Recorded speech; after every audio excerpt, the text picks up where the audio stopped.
everybody, this is the Officer of the Watch speaking from the bridge, and the time is now 12 o'clock noon.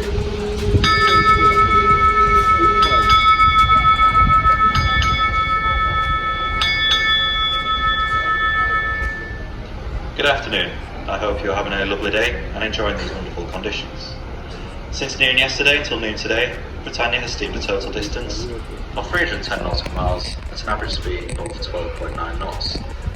Our current position of 50 degrees 30 minutes north, 0 degrees 59 minutes west, geographically places around 9 nautical miles south of the Isle of Wight, which you can visually see on the port side. At present, we are in the turn, coming to our track up to the north. We will then be approaching our pilot boarding station at around 1 PM, where shortly after we will be embarking our pilot for the passage down the Solent, and then expect to be alongside Mayflower Terminal for about 4 PM this afternoon. Onto the weather, the outside air temperature is a rather comfortable 19 degrees Celsius, which is 66 degrees Fahrenheit.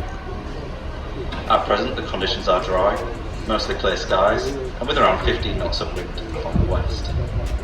We're also experiencing slight seas with a short, low swell. Well, everybody, that's all from me today. So on behalf of all the bridge team, I do hope you have a wonderful rest of your day on board Britannia.